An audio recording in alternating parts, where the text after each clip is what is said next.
Welcome to another edition of Digital Dialogue. Today we have with us Mr. Amitabh Kumar, Director General of Shipping. Mr. Amitabh Kumar is a 1987 batch Indian Revenue Service Income Tax Officer. Mr. Kumar took over as Director General of Shipping and Additional Secretary, Minister of Shipping, Government of India on 7th January 2019. Since his posting in the Director General of Shipping, he has been instrumental in drafting new merchant ship bill and multimodal transportation of goods bill. He is widely regarded as a leader who has introduced digital reforms in maritime administration by rolling out e-gov platforms like e-migrant software, training module, recruitment and placement service module, examination module, Swachh Sagar, biometric seafarer identity document, and digital certificates for watchkeeping, DC endorsement, etc. Thank you very much for joining us today, Mr. Amitabh Kumar. Welcome to the show. Thank you for having me on the show. Let me begin by asking you, now we have passed 3 months of this COVID-19 impact, and we have seen a lot of our services getting affected, seafarers, crew exchange. So after 3 months, what is your assessment of the challenges and what is the way forward that you see? This COVID-19 affected the shipping industry in various ways. The first impact was on various segments of shipping itself. We all know that the cruise ship industry suffered heavily because of COVID-19. And as of now, almost all the cruise ships have been, grounded, brought to the shore. The tanker segment continued to do very well because of the fall in oil prices globally, and because of the shortage of storage space in various countries. The tankers remained the floating storage for storing the cheap oil. The bulk segment has been doing fairly all right because of increase in export of steel from India. All other offshore and port vessels are continued to be employed, and there has been no report of disengaging of any vessel at Indian ports. So by and large, other than the cruise ships, the performance of shipping industry has been fairly positive in COVID-19 period. The other segment and the most important segment in shipping industry that has got impacted is the seafaring community. Seafarers, as you know, are employed on ships for a particular period of contract. And after the completion of their contract, it is the duty of the shipping companies or their RPS to repatriate them back to their hometown. Because most of our seafarers work on foreign flag ships, and the ports at which they were operating or the ports between which they were operating were closed because of COVID-19 and sign-offs were not allowed, they were finding it difficult to continue working post completion of their contract. There was an issue initially of travel post sign-off also. The matter was taken very seriously by the government, and all our proposals that were submitted to the government were accepted by them. We were one of the first countries in the world to have devised our own standard operating procedure for sign-on and sign-off of Indian crew at Indian ports. That we extended to sign-on and sign-off at anchorages at Indian ports, so that the ships don't have to incur any expenditure on port call only for sign-on, sign-off. Then when Vande Bharat mission flights started, Seafarers were one of the rare categories who were allowed to travel in and out of India using Vande Bharat flights. But keeping in view the requirements of repatriation of Indian seafarers and their requirement to join ships at foreign ports, we also allowed them to travel through chartered flights. So as of now, seafarers are utilizing all the four avenues that have been open for them. And I would be happy to inform that in this period when travel was an industry that was biggest hit, we have managed to transport more than 60,000 seafarers in and out of the country. So I would say the performance of Indian government in respect of crew change has been much better than any other country in the world. No, that's a huge number, 60,000, moving 60,000 seafarers.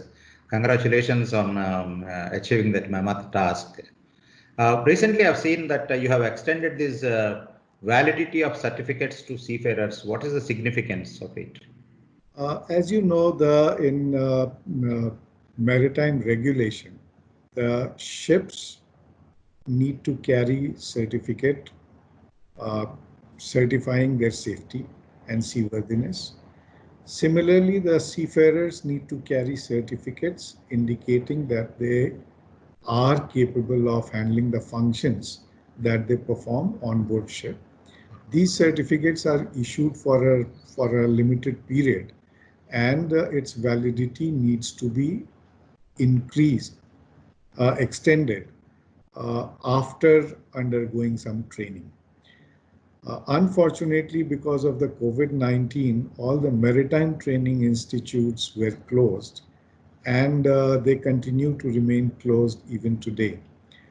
Many seafarers whose certificates were expiring in this period needed to renew the certificate to allow them to either continue working on the vessel where they were working or to join a ship uh, in this COVID-19 period. IMO had requested the maritime nations to take a pragmatic approach in terms of in this problem of expiry of certificates of the people already sailing or willing to sail. Given our assessment of the training institutes and the requirement of seafarers, we decided that in case of active seafarers who are on ship or have been on ship in past few years, we can extend their certificate for a limited period, subject to them undertaking training subsequently. Any other administrative challenge that you are facing today? Challenges are rising on day-to-day basis because the support services that the ship require from land side is still not operating at 100% efficiency. The ROs are still unable to board the vessel. There are many ports that are still closed. Most of the airports are closed and commercial flights are still not operating. So the kind of attendance, attention that a ship requires, the surveys that they require, the minor repairs that they require uh, have all got delayed. So based on our assessment in each and every case, we are giving dispensation to the vessels, to ROs if they are requesting for any dispensation, and of course to the seafarers. But these dispensations are not being given blindly, and some kind of control measure is still being put in place to make sure that the safety is not compromised. COVID-19 has changed a lot of ways that we conduct our business today. Uh, is it possible that the remote audit and inspection of ships is possible? Any thinking on those lines? We are now exploring the possibility of using technology in multiple areas. You would have noticed that to start with, the DG office itself became completely online, and we shifted to e-office. We, even in the peak of COVID period, when the entire country was in lockdown, we developed uh, an online system for issue of e-passes for all the seafarers to enable them to undertake interstate and intrastate travel. We developed a utility for verification for all these seafarers who wanted to travel using chartered flights or Vande Bharat flights, and a certification was required from DGS to certify that they indeed were seafarers. It is a complete online utility where verification of more than 200, 300 entries is done in a minute's time. Uh, we started the process of virtual classes for the maritime training institutes. We increased our e-learning capability and introduced many new subjects in our e-learning module. We are in the process right now of launching an online exit examination for all modular classes. So you would see that in the 3 months' time, how fast the technology induction has been in the Indian Maritime Administration. As I mentioned, the extension being given to ships are not without any monitoring. And the ROs are utilizing the virtual inspection, uh, given the technology that is available as of now on board ship and with the ROs, to ensure that at least the basic safety requirements are met on board ships. Of course, IX has already given a statement that they would be going ahead for inspection of ships virtually. We welcome that move also from IX. From the port side, we have collaborated with Portal to see that most of the services that the ships require from Indian ports, especially in respect of FAL convention, is completely moved online. Even the commercials that the ships are to deal with are being moved online, and you would have heard that India has started accepting EDOs at Indian ports. So a lot of technology induction has also started to ensure that the interaction between the ship and the port is also online, and the physical intervention is minimized. You have started a lot of these digital initiatives. I'm sure some of them must have thought of before the COVID impact as well. You are reaping the fruits now. Yes. We have seen maritime nations have built a lot of ecosystem with a lot of startups now giving solutions, out of the box solutions for the shipping industry also. So do you see any such kind of environment around you? See, India has, by and large, created one of the best ecosystems in the world for startups. We have a lot of potential in terms of training and expertise in both computer systems and maritime domain.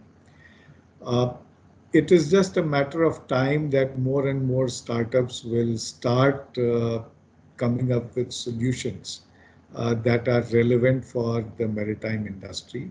Of course, a lot of work is already being done by some of the established Indian companies. Kongsberg in Bangalore and ARI in Delhi have already established themselves to be one of the best providers for e-solutions for the maritime industry. And I'm sure many more players would join these ranks in days to come. Given the number of solutions that we keep receiving from two people startup or a 4-person startup. In the beginning, you mentioned about all the different segments of shipping business. Can you give me an insight into coastal shipping? What's happening in coastal shipping? Coastal shipping is one area where the government has given the biggest focus, and coastal shipping also has 3-4 components. 2 components I had already touched, that is offshore and port crafts. There has been no instance of any cancellation of charters of offshore vessels or port crafts, even though the oil industry itself is reeling under pressure insofar as production is concerned. The movement of goods between Indian ports had suffered initially by around 15 to 20%. That has been resumed once the factories in the hinterland has opened.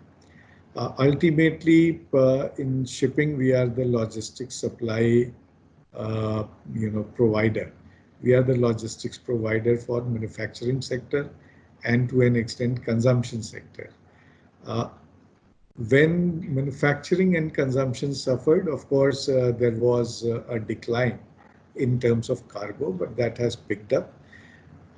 Cargo had been compensated to a great extent because in certain segments, India was doing well. Coastal shipping by and large has now come back to almost normalcy, I would say around 90%, so far as cargo vessels is concerned. The remaining vessels have been doing fairly well, and tankers, of course, the demand has only increased, it has not come down. Thank you very much, Mr. Amitabh Kumar. It was nice talking to you. Thanks for coming on our show. Thank you. Thanks for having me.